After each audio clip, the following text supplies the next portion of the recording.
Well, Dr. Stone is now gonna take another journey, and I do not really uh, mind it. It's a nice new journey to show once again how science work and as well as civilization is evolving. Although this does beg the question, how did they survive until now? But I guess that's a story for another theory or another century. Dr. Stone chapter 90, and from me, the angry anime fan, the despair reviewer, only 10 chapters left for, well, 100. First of all, the gang lands, greeted by the old and also some kids, although it's not exactly known how many kids was still in the village, but many of them are happy to see Senku, while Kohako is happy to use the balloon as a ride. And of course, Ruse greets everyone as beautiful women, despite being elderly. And then they get to the feast, which actually is only fish, grilled fish soup, grilled fish salad, grilled fish dessert, and grilled fish something. And apparently Jasper and Turkus were also still in the village. Huh. I guess they trusted Senku enough to leave Ruri to him. It seems to imply that Turkus and uh, Jasper actually can fight.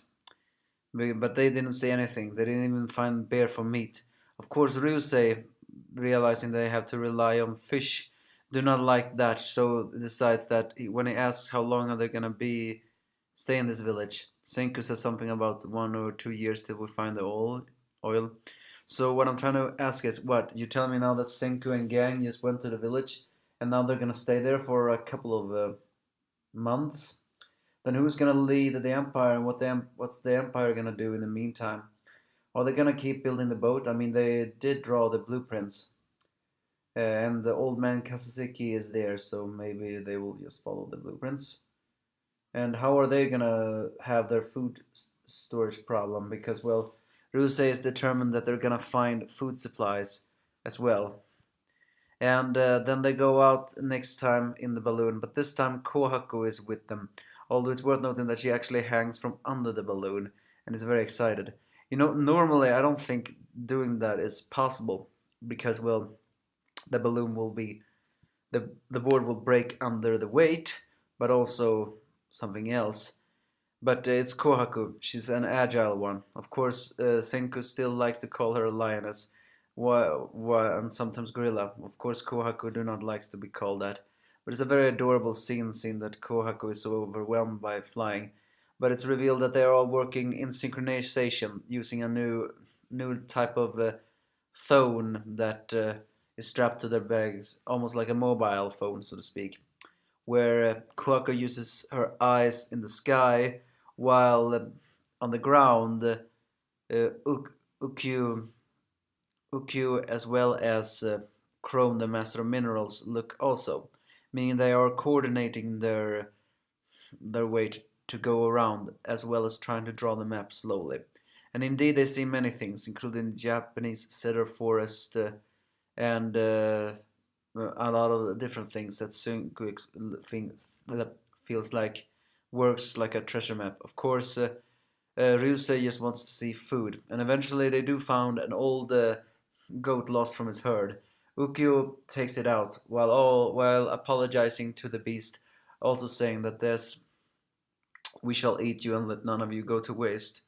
So with that they have food, and Team Excavation slowly begins to build a map, and indeed gets a new world map, although technically I actually wonder if that map is actually, well, it's not exactly known that this is the whole map that they're making, but they have made a picture of Japan and then small places of it where they think each and every one is. I mean, that doesn't really ring any bell, but it is still amazing. As the villagers eat meat and are happy for science and what they are doing, they're also very worried as the old woman, I forgot her name though, but I do know that we have heard it before, but she has never really been mentioned so much in story. But it's clear though that this old woman is not, I mean, she is always smiling and she is kind and she is happy for the things that happen for her. But it's worth noting that she is also one to always say something negative or something like that, because of the past. As the as even Turkus is not so happy about that. And during the next exhibition going on the team, it's revealed that the survivors in Ishigami village are about 43, maybe. But according to Kohaku, there used to be a lot more, which is something I feel is impossible. Because, well, there were only, no, let's see, 1, 2, 3, 4, 5, 6, 8, 6 or 8 survivors from the moon. Each and every one of them got children. Yeah, I got that, but what I'm trying to say is their children would eventually marry that child and then get child with that. What I'm trying to say is, wouldn't it eventually be forced someone marry someone who was, a little bit distinctly related? Granted, however, that would have been so many generations gap that maybe in the end it wouldn't be, relation. But who knows?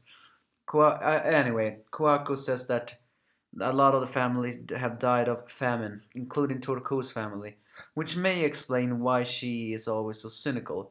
I mean, the old woman is a positive one, but Turko's, as you noted, is, except her loyalty for Ruri, she never show any positive emotion, or even happiness for that matter.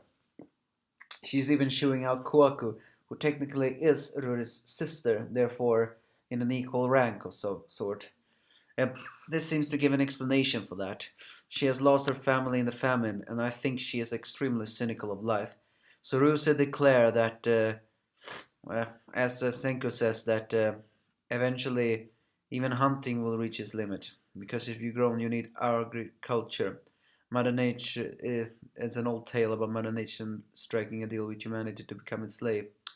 And Saruso says he doesn't care about who that. He says all the living things born just to grow and multiply. Only God can know that, but I don't give a damn about God, because he doesn't want to see a beautiful woman cry again, and that's his desire, the world's greediest man's. So he will find agriculture, which is very heartwarming of saying. Although Senko is quickly to point out that he also wants it to be the rise to the food marketplace, which Urusei do not deny. So Koaku, I mean, cannot tell if it's a saint or a scumbag. I mean, it's the same thing with Senku, really. Senku can be scummy sometimes and sometimes heartwarming. But Rusei put it better himself. While Senku says that he's just the world's greediest man, Rusei put it better himself. I'm never once given up, not on myself, not on anyone else. So yes, while he does care about himself, he also cares about others by not giving up on them, because that's part of his greed. So basically he has a kind-hearted greed and a selfish greed. A selfish greed to always get money and gets things about that, but also a greed of having everything that he can share with other people because he wants to do that. So in essence, he's an embodiment of greed, just both light and dark. So the team begins to hunt for the food, and finally, by flying in the balloon, they find gold-colored foxtail grasses. Kuaku explains it, but it's actually wheat, because Senku is also pointing out they are going to sail for a very long time, so having different food is a must. And with that, Team Exhibition finds wheat, and with wheat you can make bread. As Ukiyo declares, this will be our food supply will be grown and created by humanity's own hands.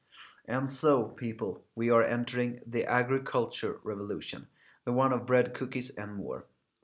So yeah, it was a nice chapter, a heartwarming one with some nice moments. I have to say, I think I'm actually starting to really like Rusei. Yes, he's greedy and yes, he's scummy, but for some reason he is a lot more quicker to grow on than Ashigiru Gen was. Even though Koako is pointing out she can't tell if he's a scumbag or a saint, because I can't sure either. But the one thing I want to know is, if they're now gonna do agriculture, then who's gonna cook it? I mean, Senku is a scientist and he did create ramen because of food science, but he cannot be a cook. So, and Tsukasa didn't revive any cook. They don't even have any reversion left. So how are they gonna learn all this? Either way, I liked it. I liked the deep instinct on Rizu's character. A little bit also on the past of Ishigami Village, and more. And Kowako, yeah, she was adorable this chapter. So give me your thoughts if you have any.